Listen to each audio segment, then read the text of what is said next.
안녕하십니까. 저는 큰터교회 문창우 목사입니다.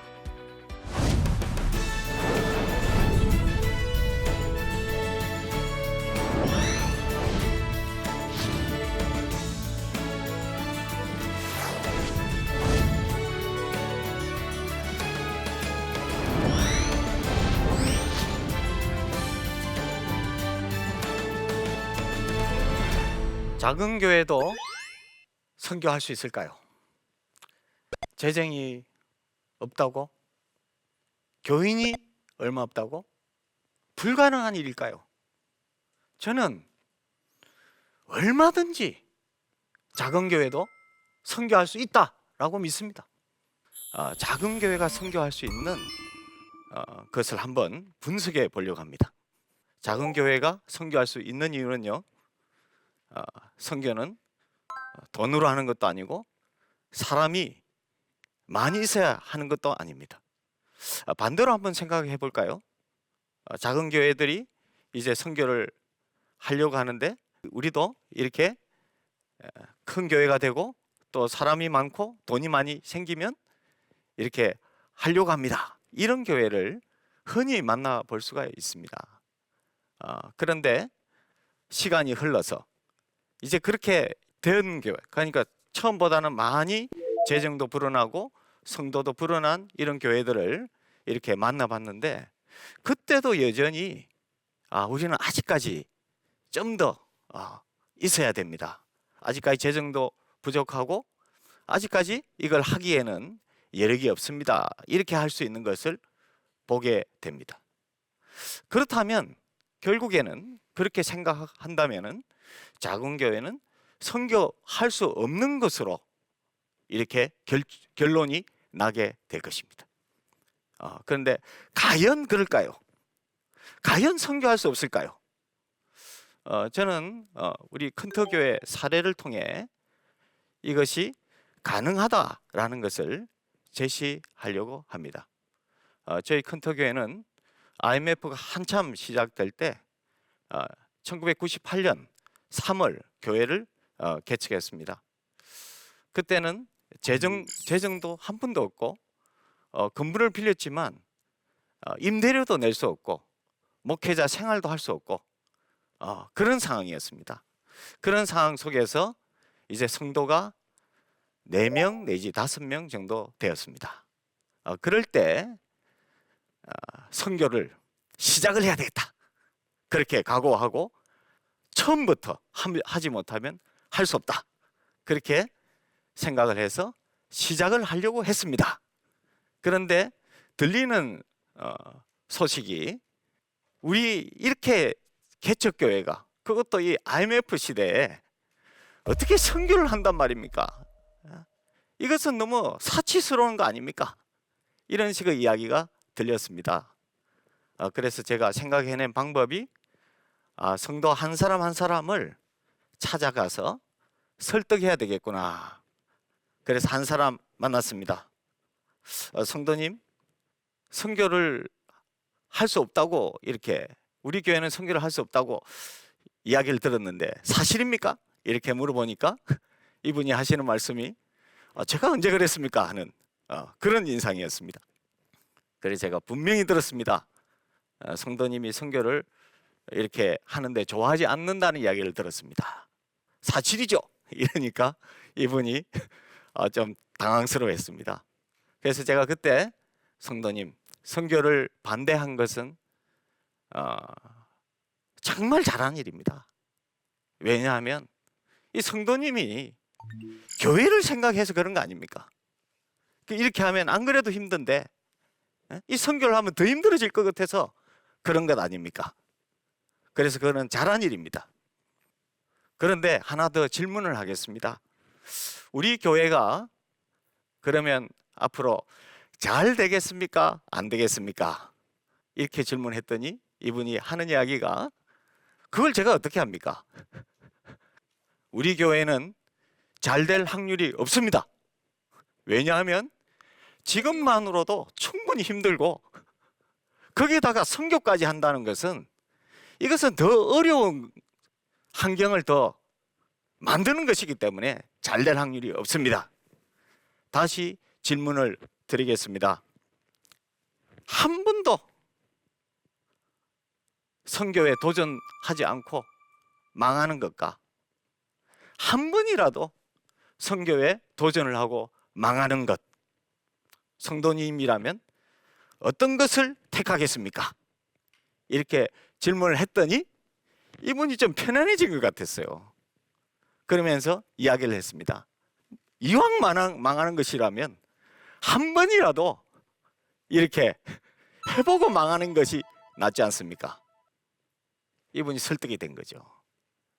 그래서 그 한 사람을 설득하고 그 다음에 4명, 5명을 다 설득했습니다. 그래서 선교를 시작할 수 있었는데 우리는 이렇게 한 마음으로 잘해보자 이것으로 설득된 것이 아니고 한 번이라도 해보고 문을 닫자 이렇게 설득이 된 겁니다. 그래서 첫 번째 달 한 선교사, 협력 선교사를 세웠습니다. 10만 원. 두 번째 달 2가정을 세웠습니다. 20만 원. 세 번째 달 3가정을 세웠습니다. 30만 원. 이런 식으로 선교가 계속 진행이 되었습니다. 이 선교를 진행을 하면서 우리는 굉장히 불안했습니다. 왜냐하면 일단 이런 상황에서 어떻게 이 교회도 지탱하기가 힘든데 특히 IMF 때 어떻게 이런 상황에서 이 선교도 하고 앞으로 더 하고 계속 부려나가는데 그래서 확신이 하나 든 것이 있었습니다. 이것은 경험입니다. 이렇게 하면 잘 해봐야 한 3개월 정도 문을 닫겠구나 이렇게 했는데 지금 세월이 22년이 흘렀습니다. 22년이 흘렀는데도 우리가 예상하던 것처럼 교회 문이 닫히지도 않았고 지금도 계속 선교가 일어나고 있습니다. 그러면 우리 큰터교회가 선교를 지금 어떻게 하고 있는가? 그리고 서울 큰터교회는 9년 전에 개척을 했습니다. 한 50명 정도 모입니다. 그러니까 다 합치면 150명 성도이죠. 150명 성도가 150가정의 선교사를 후원하고 있습니다. 좀 더 구체적으로 말한다면 50가정을 파송 선교사로 세우고 100가정을 협력 선교사로 세우고 있습니다. 매달 지출해야 될 재정도 4,500입니다. 그런데 이것이 잘 될 때도 있고 안 될 때도 있습니다. 그렇지만 진행하고 있습니다. 자, 그러면 어떻게 해서 이 작은 교회가 선교의 발걸음을 멈추지 않고 계속 나갈 수 있었나? 저는 이 비결을 이렇게 나누려고 합니다. 먼저 목회자입니다. 담임 목사인 저죠. 제일 중요하다고 생각합니다. 내가 어떻게 이 부분을 생각하고 있는가? 먼저는요, 담임 목사가 믿음이 있어야 된다는 거죠. 믿음이 없고서는 절대 이 일에 도전할 수도 없고 진행할 수도 없고 지탱할 수도 없다고 생각합니다. 그러면 먼저 찾아오는 걱정이 있습니다. 어떤 걱정이 있냐면 그러면 IMF 시대에 교회 임대료도 안 되고 교회 유지도 힘들고 그 다음에 생활은 어떻게 합니까? 생활은 생활이 돼야 뭐 교회를 하고 선교를 할 거 아닙니까? 이렇게 질문하는 사람들이 많이 있습니다. 거기에 대해서 저는 그 부분은 걱정할 필요가 없다. 왜 그러냐? 아니 우리가 하나님 믿는 사람인데 하나님 믿는 사람은 뭘 믿습니까? 하나님 말씀을 믿는 거 아닙니까? 하나님 말씀이 어떻게 기록되어 있냐 이거죠. 자, 하나님 말씀에는 마태복음 6장 25절에서 34절까지의 말씀입니다. 예수님이 직접 하신 말씀이에요. 공중에 나는 새를 보라. 누가 기르시냐? 들에 핀 백합화를 보라. 누가 기르시냐? 내일 아궁이에 들어가는 들풀을 보라. 누가 기르시냐? 하나님께서 기르시지 않느냐? 그러므로 마태복음 6장 31절에는 무엇을 먹을까, 무엇을 마실까, 무엇을 입을까 염려하지 말라. 아버지께서 다 아신다. 아버지께서 아신다고 하시는데 그걸 우리가 알면 될 거 아닙니까? 그리고 32절에는 이는 누가 구하는 거예요? 이방인들이 구하는 거예요. 무엇을 먹을까, 무엇을 마실까, 무엇을 입을까 하는 거는 우리는 뭘 먼저 구하면 됩니까? 33절에 너희는 먼저 그의 나라와 그의 의를 구하라. 그리하면 이 모든 것을 너에게 더하여 주시리로다. 약속의 말씀이 있지 않습니까? 약속의 말씀. 이것이 믿음 아닙니까? 믿음은 말씀에 근거하는 것이 아닙니까? 믿음은 들음에서 나는 거고 들음은 그리스도의 말씀으로 말미암는 건데 우리가 이 말씀이 가장 큰 자산 아닙니까? 저는 작은교회 목회자들에게 용기와 희망을 주고 싶습니다. 우리에게는 아무 것도 없어도 살아있는 하나님이 계시고 살아있는 말씀이 있다 이것입니다. 그럼 말씀이 있는데 뭐가 걱정이 되겠습니까? 그러나 걱정은 되죠. 왜냐? 실제 현실은 넉넉하지 않다라는 거예요. 그러면 이 믿음이 계속 지속이 돼야 되고 또 이 믿음이 계속 좋아져야 되는데 이것이 어떻게 하면 이게 가능할 것인가? 저는 회심한 이후에 청년 시절부터 그러니까 한 22살, 3살 때부터죠. 성경을 1개월에 1독씩 했습니다. 그러니까 지금 한 40년 가까이 된 거죠. 성경을 이렇게 많이 읽다 보니까 성경이 믿어지는 거죠. 그리고 성경의 말씀이 살아있는 것이죠. 그리고 이 살아있는 말씀이 나의 심령을 움직이는 것이죠. 그래서 결국 저는 참 놀랍게도 세월이 흐르면 흐를수록 믿음이 더 좋아지는 겁니다. 그리고 제가 또 기도하던 제목이 있었습니다. 개척 초창기부터 이 인생의 승패가 결국 사람에게서 말미암는 것도 아니고 결국 하나님께로 말미암는 건데 하나님이 하시면 되는 거고 하나님이 안 하시면 안 되는 건데 하나님이 하신다는 그 믿음. 근데 믿음이라는 게 그래요. 믿음이 필요할 때는 믿음이 없고 정작 평상시에는 믿음이 있는 것 같고 왜 이렇게 되느냐? 결국 믿음이 없다는 이야기죠. 결정적인 순간에 믿음이 안 나타나니까. 그래서 구한 것이 있습니다. 뭘 구했냐면 주님 저에게는 큰 믿음을 주십시오. 그래서 주님의 일을 감당할 수 있도록 은혜를 베풀어 주십시오. 그래서 먼저 그 믿음을 구했고 그 다음에 그 믿음을 구한 바탕 하에 하나님의 말씀이 공급이 됨으로 인해서 이제 믿음으로 도전할 수 있는 일들이 한두 개가 아니고 힘이 많은 것이고 태산과 같은 그 현실의 벽 앞에 주눅들지 않고 믿음이 좋아지니까 이 일을 할 수 있는 비결이 여기에 있는 것입니다. 예수님께서도 말씀하셨습니다. 풍랑을 만났을 때도 믿음이 적은 자들아. 그 아버지 있죠? 아들이 귀신 들린 그 아버지, 그 사람을 만나면서도 믿음에 대해서 이야기를 하셨고 그걸 고치지 못하는 이 그 무엇입니까? 이 제자들에게도 믿음이 없고 패역한 세대여라고 말했습니다. 결국 믿음이 문제였던 것이죠.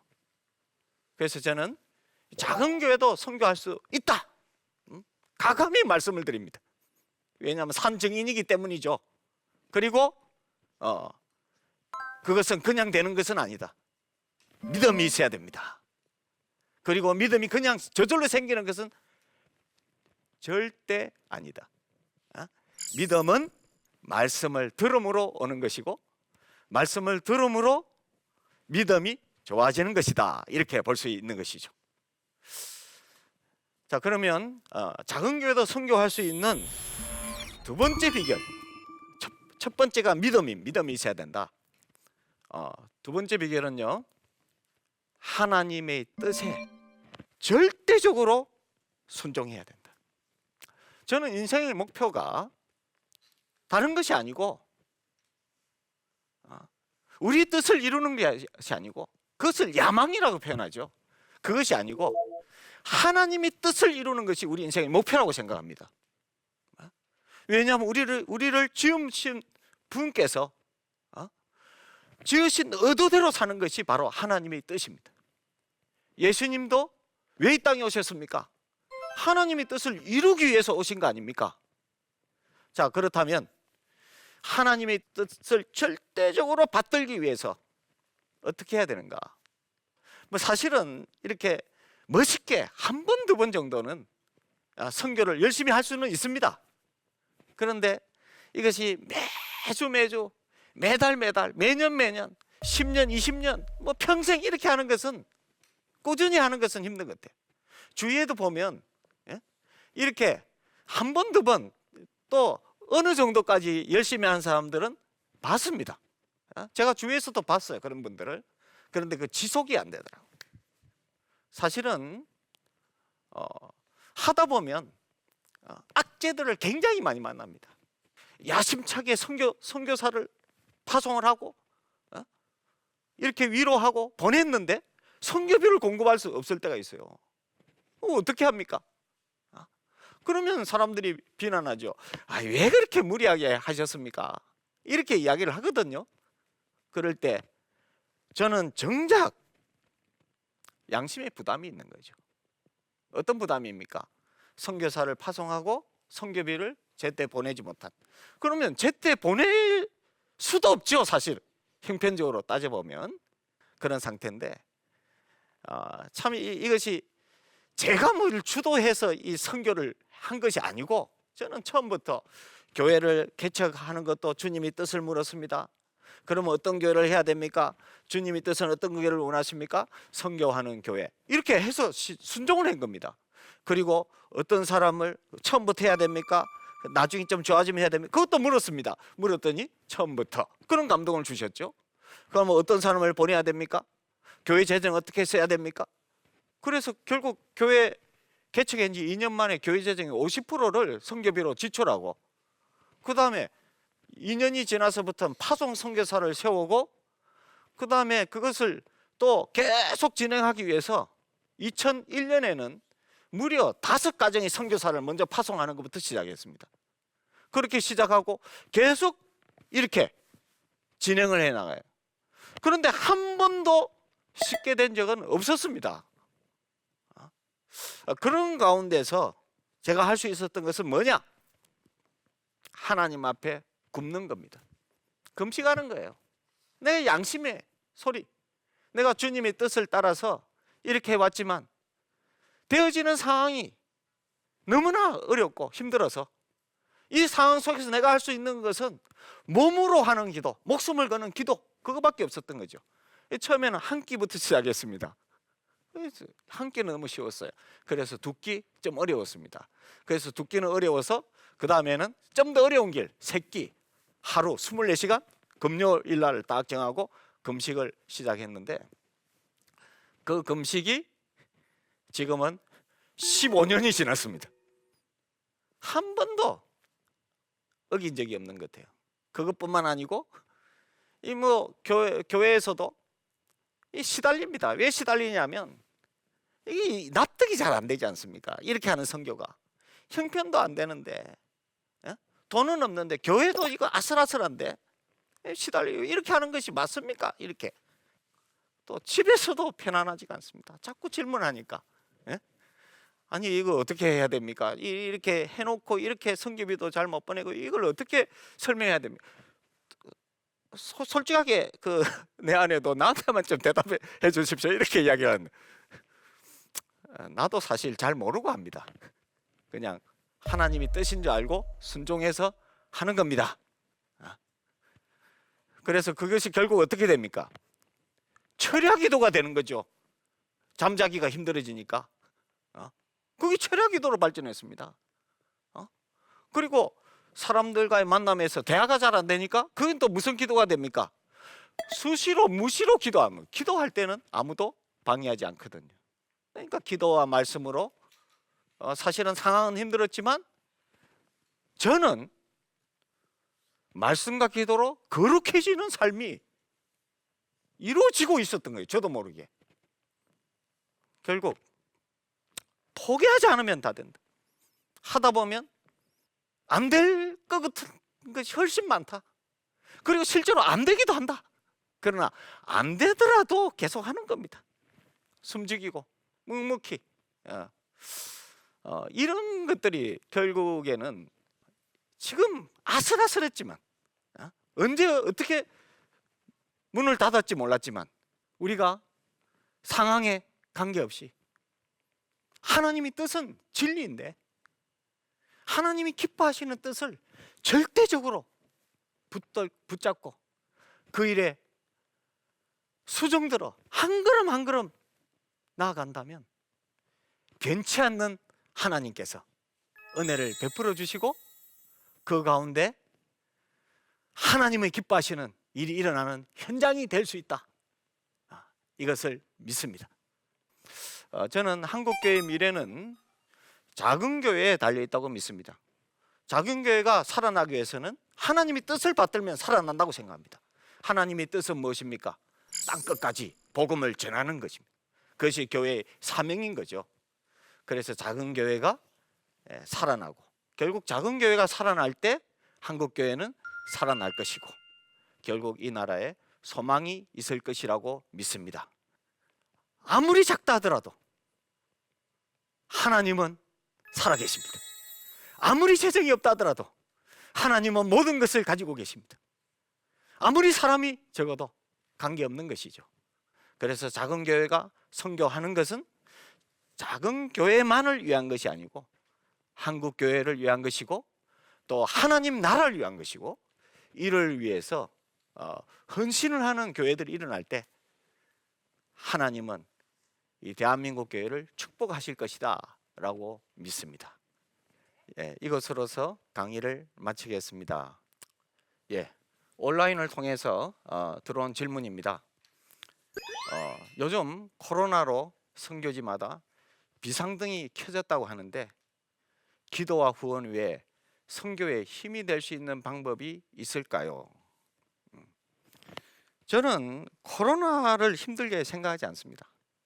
왜 힘들지 않냐면 지금 코로나를 당하는 지금보다 그 이전이 지금까지 지내왔던 세월이 훨씬 힘들었습니다. 먼저 힘들지 않다. 이런 마음이 중요할 것 같습니다.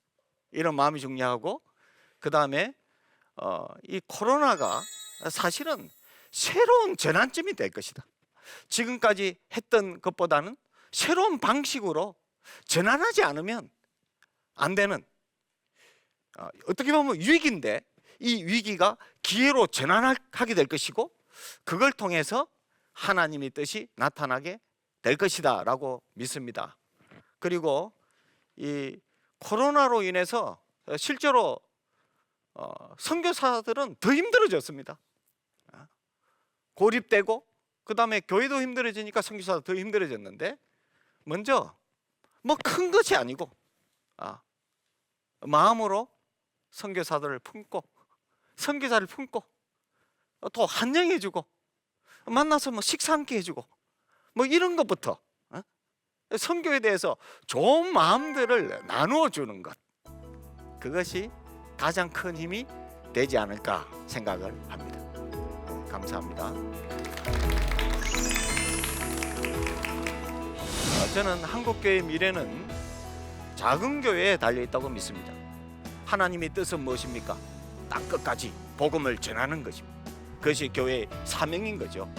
작은 교회가 선교할 수 있는 이유는요, 선교는 돈으로 하는 것도 아니고 사람이 많이 있어야 하는 것도 아닙니다. 가감히 말씀을 드립니다. 첫 번째가 믿음이 있어야 된다. 두 번째 비결은 하나님의 뜻에 절대적으로 순종해야 된다. 그래서 작은 교회가 살아나고, 결국 작은 교회가 살아날 때 한국 교회는 살아날 것이고, 결국 이 나라에 소망이 있을 것이라고 믿습니다. 이를 위해서 헌신을 하는 교회들이 일어날 때 하나님은 이 대한민국 교회를 축복하실 것이다 라고 믿습니다.